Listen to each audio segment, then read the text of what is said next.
परमाराध्यतम श्री श्री गौड़ीय गुरुवर्गेर पाद पद्मेर कृपा भिक्षा करे मुम्बाई गौड़ीय मठे श्री गौर सुंदरेर कथा गौर कथा श्रवण करे आत्मशोधन करार प्रयास करछि।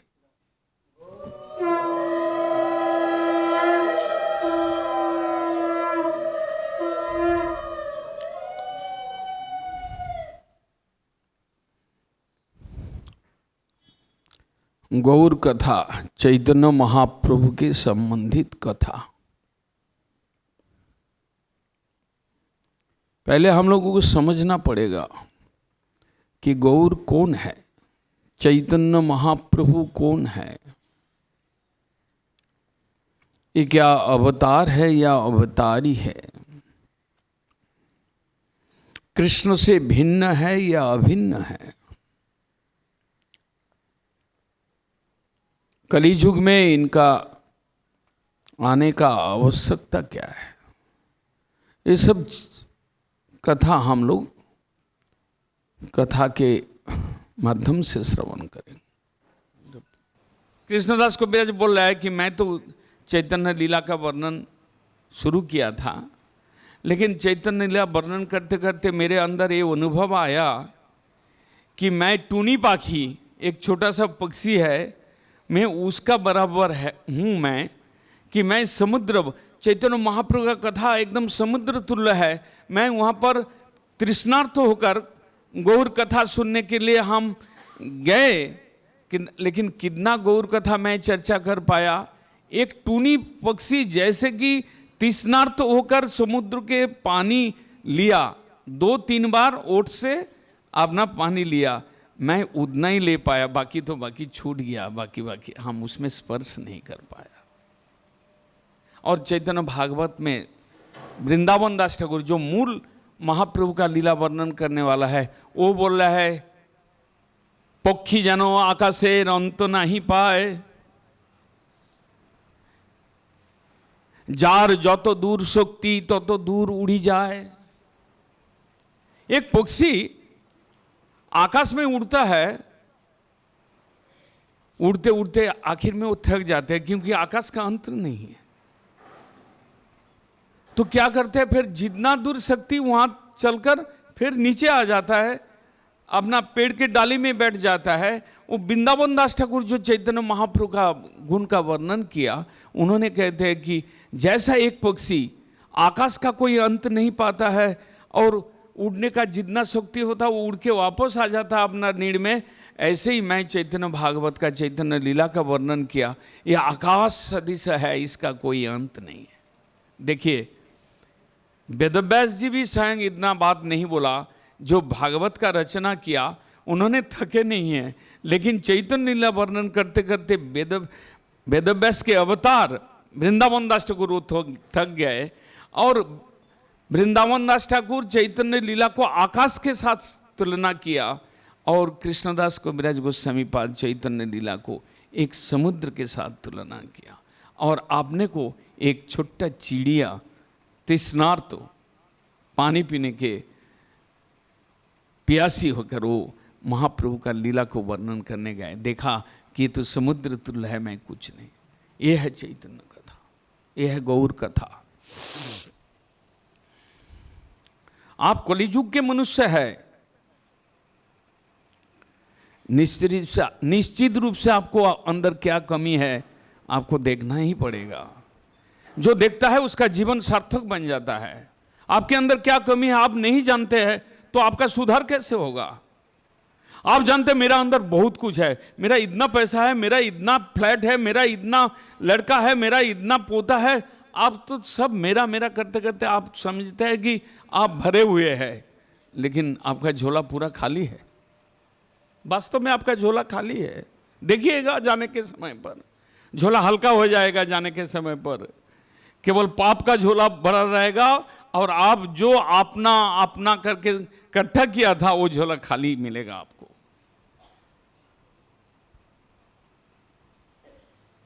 आप कलियुग के जीव है, आपके अंदर कमी आपको देखिए। आप हरिनाम का लेकर झोला लेकर घर में बैठे जप करने के लिए, पोता आएगा आपका गोद में, दादी दादी दादी, वो झोला को खींचता रहेगा, और पोता नहीं रहेगा, आप हरि नाम का झोला लेकर जप करना शुरू किया, आपका मन कहाँ से कहाँ तक भागता रहेगा, आप खुद किनारा नहीं, आप उसका अंत नहीं देख पाएंगे। आप फ्लाइट में जितना उड़ते रहिए, लेकिन आपका मन उससे भी बहुत ज़्यादा जगह पर घूम के आ जाएगा, आपका हाथ में हरि नाम का झोला ही रहेगा। ये आपके अंदर कमी है। क्या है आपके अंदर? आप कलिजुग के जीव है, आपके चित्त चंचल है, आपका मन चंचल है, आपका अलसता है, आपके अंदर निद्रालुता है, आप सोने से आप बेहोश हो जाते हैं, आपके अंदर खाने का वासना, आपके अंदर पहनने का वासना, आपके अंदर बढ़िया कमरा में सोने का वासना, ये सारे वासना आपके अंदर भरा हुआ है, लेकिन वास्तव में उस वासना का कोई अंत नहीं है और उसमें कोई सुख भी नहीं है। ये कमी आपके अंदर जो है, जब तक आप महसूस नहीं करेंगे तब तक गौर लीला कथा आप सुनने में आपको मजा नहीं आएगा। हमारे अंदर कमी है, हमको कोई कृपालु भगवान चाहिए।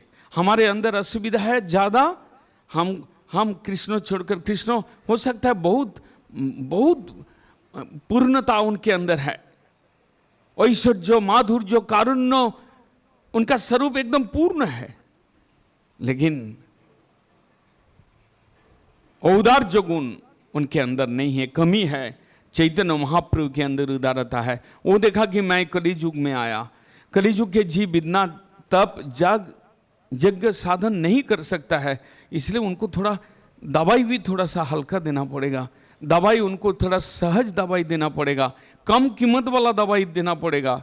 इसलिए बोले कि हरि नाम करो और अपना चलो वैकुंठ के, कृष्ण बोलो संगे चलो, यही मात्र भिक्षा चाहिए। इस तरह से गौर कथा सुनने के पहले ये सब आपको जानना पड़ेगा। आज सुना है, घर जाते जाते ऑटो में बैठने के बाद सुबह हो जाएगा, एक भी दाना नहीं बचेगा मन में, सब खत्म हो जाएगा, तो उसका क्या फिर फायदा है? उसका क्या दवाई है उस बीमारी का? आप कान से घुसाया और उधर खाली करके चले गए बॉम्बे का खाड़ी में, बंदरा का खाड़ी में, तो उसका क्या इलाज है? गाओ पुनः पुनः चैतन्य गुणों सरल करिया मन को सरल करके आप पुनः पुनः चैतन्य महाप्रभु का कथा सुनिए, देखिए एक दिन आपके हृदय में बैठ जाएगा और आप जीवन आपका धन्य हो जाएगा। परित्राणाय साधुनां विनाशाय च दुष्कृताम धर्म संस्थापनार्थाय संभवामि जुगे। धर्म का स्थापन करना है, अधर्म को नाश करना है, एक बाह्य कारण है, एक साधारण कारण है, लेकिन कृष्ण आए थे ब्रज प्रेम जो गुप्त रूप से था उसको उजागर करने के लिए आए थे कि एक ऐसा एक प्रेम। चैतन्य महाप्रभु का अवतार का कुछ कारण समझना पड़ेगा, वरना हम उनका आविर्भाव लीला सुनेंगे या उनका कथा सुनेंगे वो अधूरा रह जाएगा। किस लिए महाप्रभु का अवतार हुआ?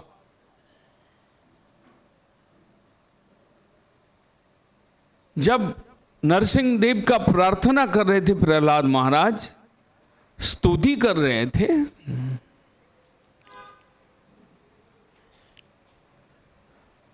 उसमें कहा कि छन्न कलो जद अभव स्त्रीजुग। कलियुग में प्रच्छन्न अवतार है। प्रच्छन्न अवतार मतलब बहुत घोषित अवतार नहीं है, पूर्व घोषित। चैतन्य महाप्रभु आए,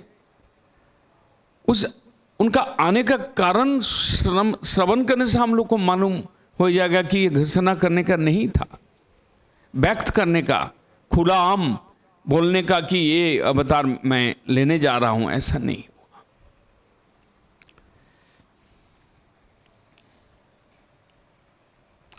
चैतन्य महाप्रभु का आविर्भाव का दो कारण बताया। वृंदावन दास ठाकुर हो या कृष्णदास कविराज गोस्वामी पाद हो, चैतन्य भागवत और चैतन्य चरितामृत कथाकार, रचयिता, वर्णन करने वाले,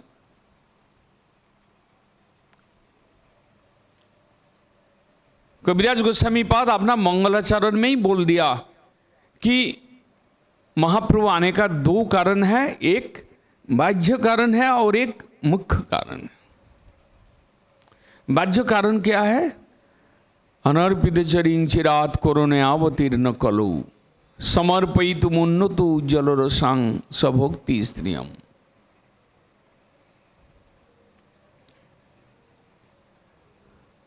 युग धर्म प्रवर्तन करना है।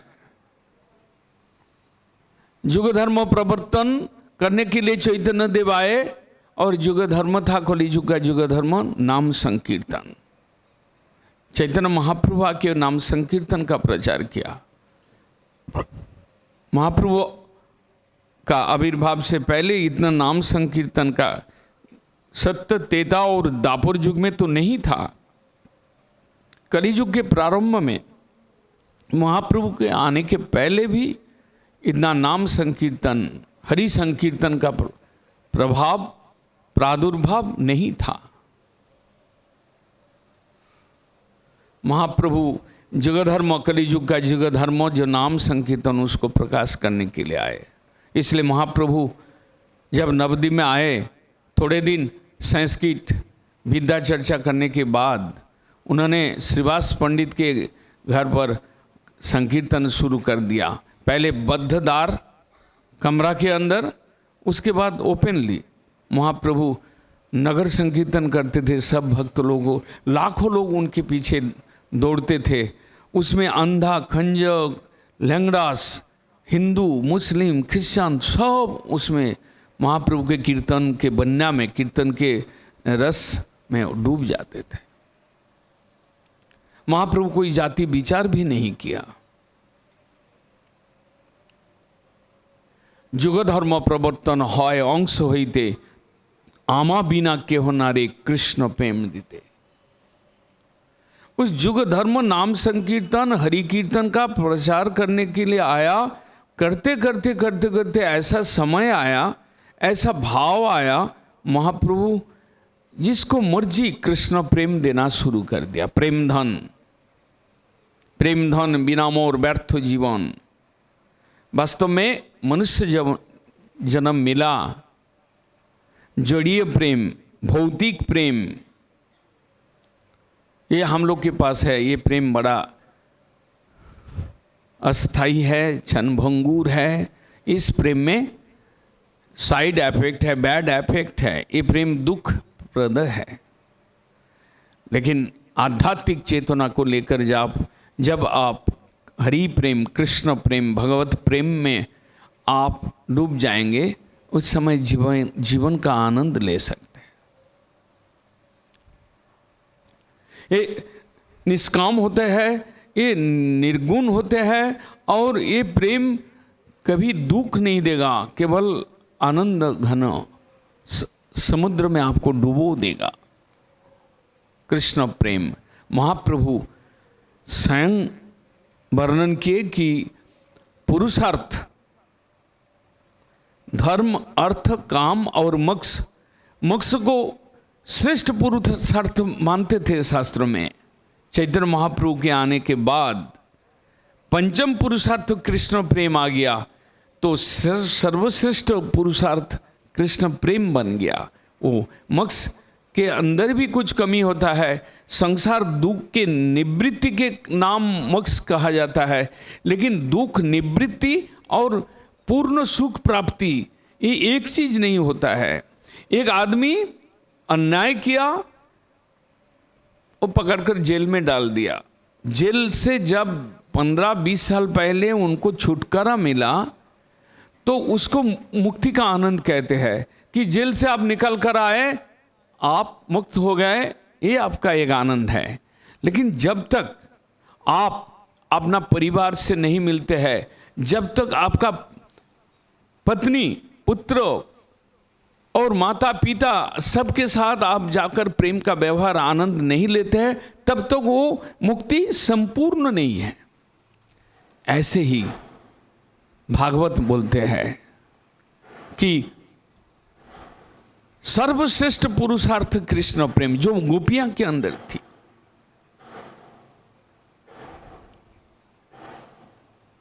ध्रुव महाराज, प्रहलाद महाराज, अम्बरीश महाराज, ये सब भागवत में दृष्टांत है। भक्ति में भगवान को पाया ध्रुव महाराज, प्रहलाद महाराज, अम्बरीश महाराज, अक्रूर महाराज, उद्धव महाराज, ब्रज के गोपियां, ब्रजवासी गोपियां, सबको प्रेम मिला। लेकिन उस प्रेम के अंदर कितना अंतर है वो भागवत दिखाया। ध्रुव महाराज के भक्ति सकाम, प्रहलाद महाराज का भक्ति केवल शरणागति के बेस पर, अम्बरीश महाराज के भक्ति में सेवा था, अक्रूर जी के भक्ति में ज्ञान मिश्रण था, उद्धव जी के भक्ति में थोड़ा सा किंतु था, बैरिकेड था।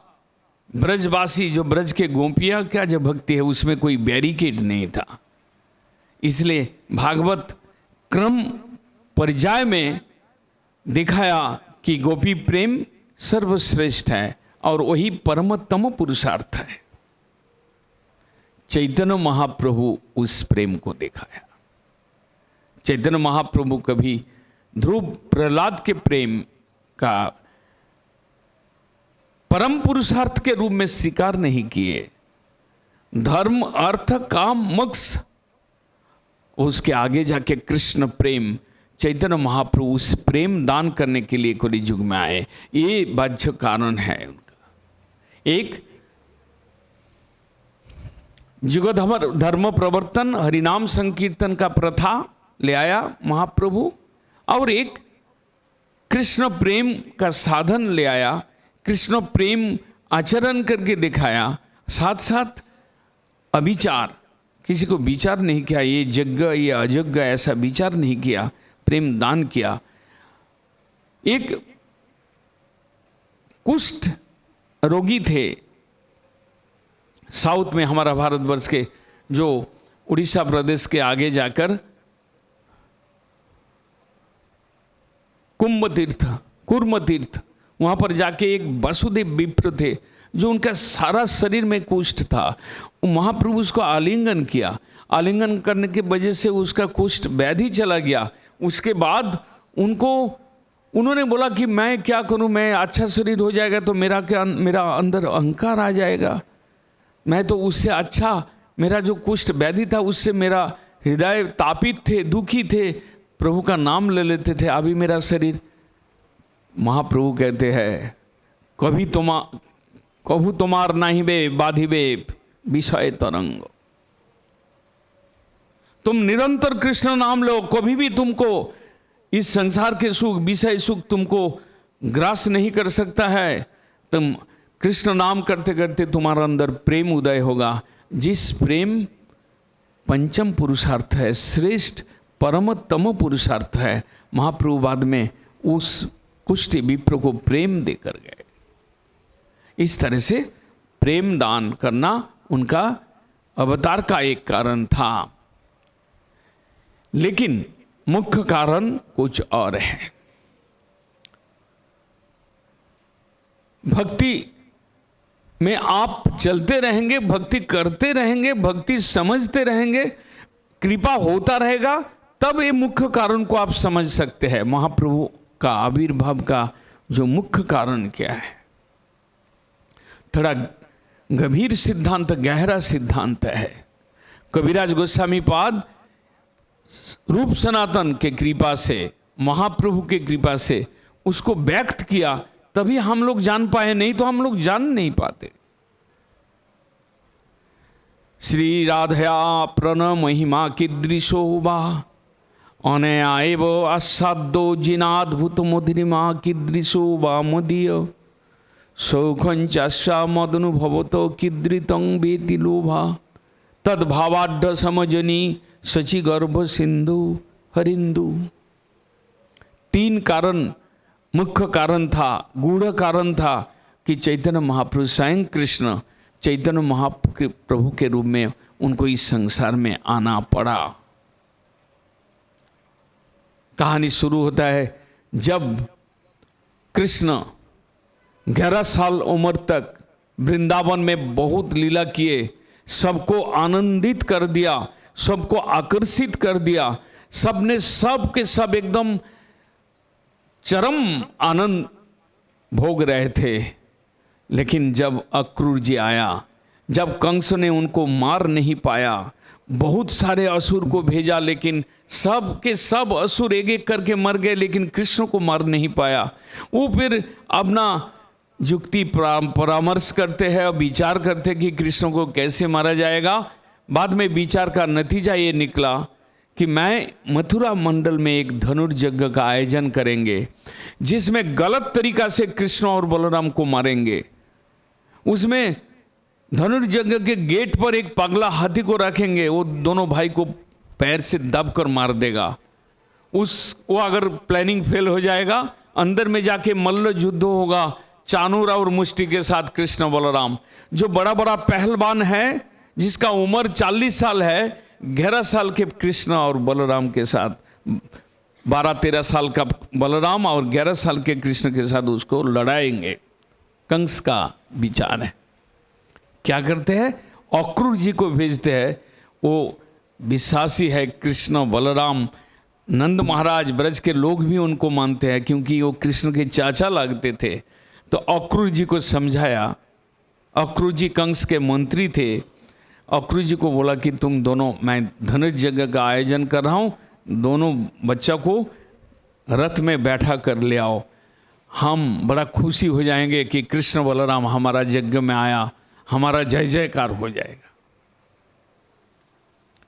जब अक्रूर जी जाते हैं, शाम को पहुंचते हैं वृंदावन, सुबह उठकर कृष्ण बलराम को रथ में बैठाकर चलना शुरू करते हैं, तब तक गोपियों के अंदर एक समाचार फैल जाता है। वो सब के सब काम छोड़कर उस रथ के पास आते हैं और रोते हैं, रथ का पाया को पकड़कर खींचते हैं। लेकिन कृष्ण निर्दय होकर अक्रूर जी को कहते कि रथ चलाओ। बाद में गोपी ने, कुछ गोपियां तो मूर्छित होकर पड़ गई और कुछ लोग उन अपना रथ का पाया पकड़कर खींच रहे हैं, कुछ लोग तो खड़े जैसे पत्थर का मूर्ति खड़े हैं, ऐसा रह गए। क्या करना है क्या नहीं करना समझ नहीं पा रहा था विरह वेदना से। कृष्ण थोड़ा दूत के माध्यम से बोला कि मैं जल्दी ही मथुरा में वापस आएंगे, लेकिन वो आया नहीं। ये जो विरह जंत्रणा, विरह व्यथित हृदय छोड़कर, गोपियों को छोड़कर कृष्ण गए। उसके बाद उनका मथुरा लीला हुआ, कंस को मारे, माता पिता को बंधन छुड़ाया और क्या क्या काम नहीं किया। गुरुपुत्र को दक्षिणा के रूप में मृतपुत्र को ले आकर दिया। उसके बाद वो कुरुक्षेत्र का युद्ध रचाया। फिर क्या क्या नहीं किया। उसके बाद वो द्वारका लीला में चले गए और गोपियां यहाँ तड़पते रहे।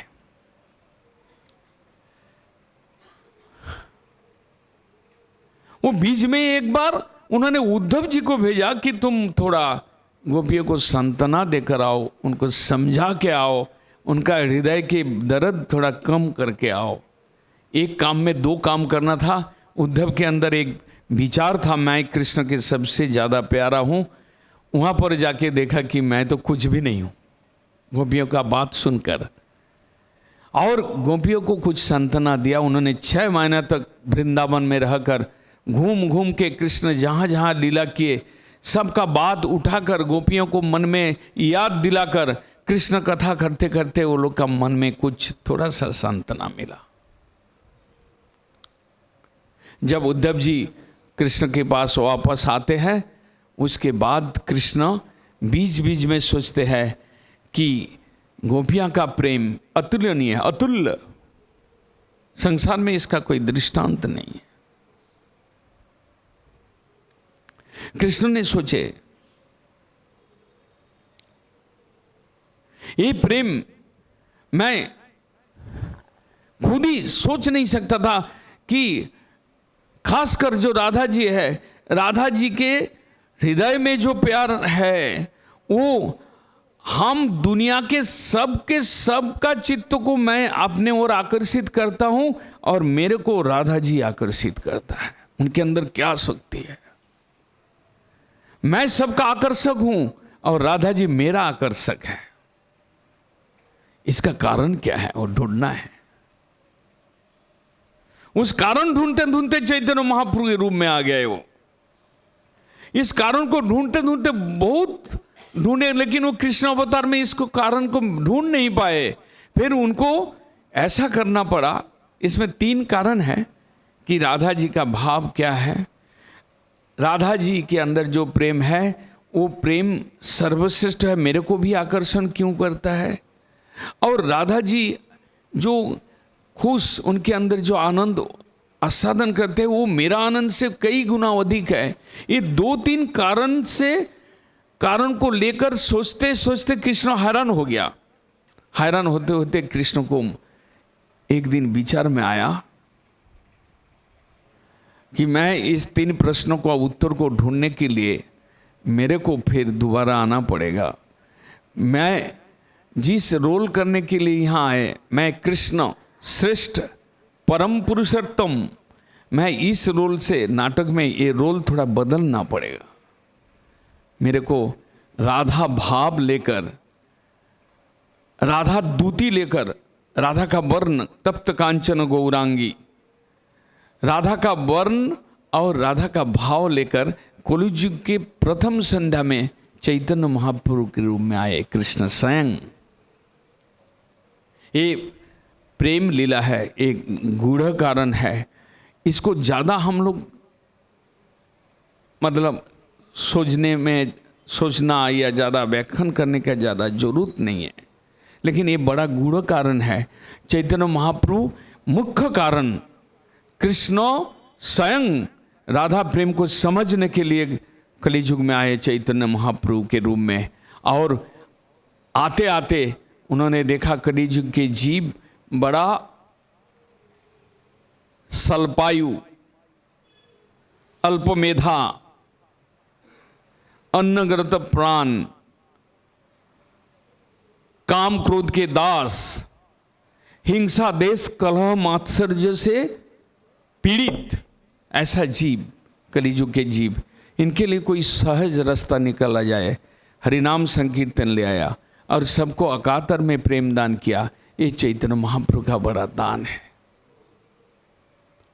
इसलिए महाप्रभु के अवतार का कारण को हमको समझना पड़ेगा, तब जाके हम महाप्रभु का भक्त बनकर, महाप्रभु का कलियुग के जीव हमको महाप्रभु का शुद्ध भक्ति का जो प्रोसेस है उसको हमको समझ कर आगे बढ़ना पड़ेगा, वरना हम कृष्ण के भक्ति को हम लाभ नहीं कर सकते बिना महाप्रभु के।